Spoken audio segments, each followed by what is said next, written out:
All right, mate. Let's have a look at UMA here. I think we talked about this a few times.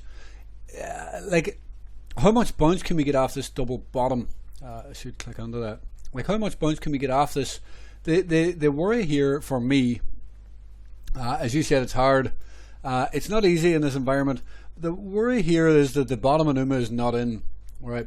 So can we get a bounce first before we go to new lows? Of course, we don't have to go to new lows.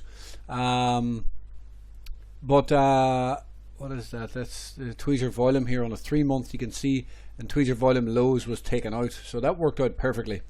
Yeah, that was a beautiful tweezer volume actually. See this bounce here? It's a very poor, it's a very weak bounce inside a large drop that broke structure.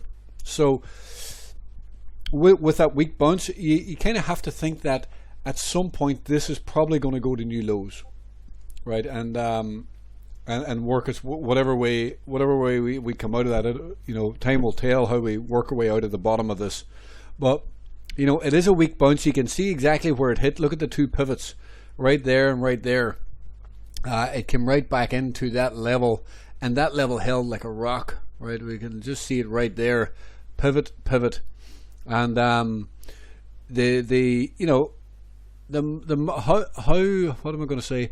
How is this market going to overtake the previous high? I suppose we could start classifying this as the previous high. So, you know, to break structure, we'd have to break above this level right here. You know, at this point, that's what it's looking like.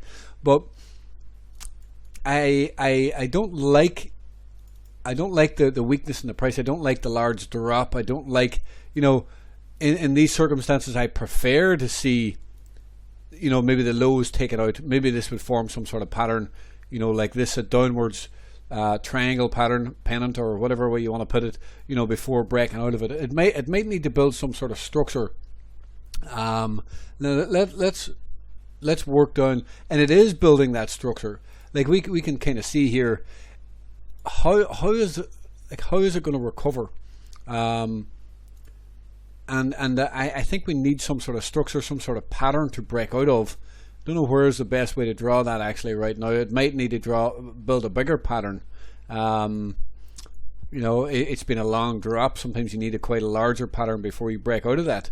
But at this point, I am still slightly concerned for UMA that it'll take out these lows at some point. Now, that taking out those lows might mean a stop hunt. You don't know until you kind of get there. Now, I just put on the VPVR, and we can see here where, you know, this is basing. Well, it's starting to base, but the way these come out, break out of these structures normally would be putting in some sort of a base here, right? And then you work back up and you'll fill out, you know, the volume up here, fill out these volume gaps up here, and it'll build a, you know, a better structure. So the worry is it goes to new lows, but hopefully, like it would be very nice if this market could somehow try and hold. This is a what's that, 3-day chart, and a lot of times you don't get that big a move until you get into the white 100 moving average. So that's something to consider. You know, this is trending down, whatever way that's going to work out. Where, like, are we going to base into this and then get the move? That's something to consider. Maybe it does stop on the lows and comes back up, and then we break the white 100 moving average. Now, don't get me wrong, Ethereum here, you can see that we did grind higher into the white 100 moving average, and then you get the move. Okay, that's an example. So it doesn't have to wait until you get there. You can grind up into it. You know, at this point, if we are honest about it, it is struggling. You know, it's red on the 9 week. It's dropping down on the 9 week.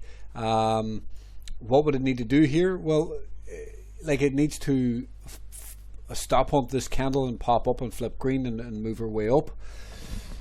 Obviously the monthly here, you know, it's forming a doji. That maybe it needs a new month. Maybe it needs to form some sort. Well, there's 26 days left. This needs to flip green. Okay, that needs to flip green and then bounce back up. That's what it would really need. Otherwise, I mean, there's 27 days left actually, so there's no point talking about the next month yet. But This needs to flip green. As long as this is red, you know, it's in trouble. It is struggling right now, there's no question about it, but it's okay, right? It's okay. Like, this is the level that needs to hold. If this stop hunt level breaks on a 3-month chart, you need to be careful, right? You do need to be careful, because where's the bottom going to go? Well, do you want to hold down to new lows? Are you prepared to hold the new lows?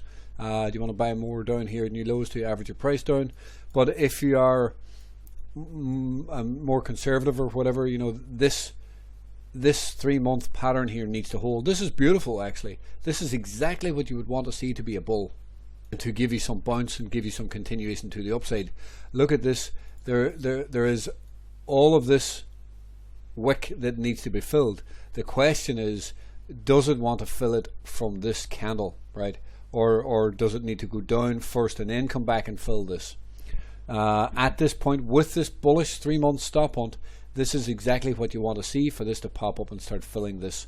Now you can see right here where this point of control is, right? So that may be a target.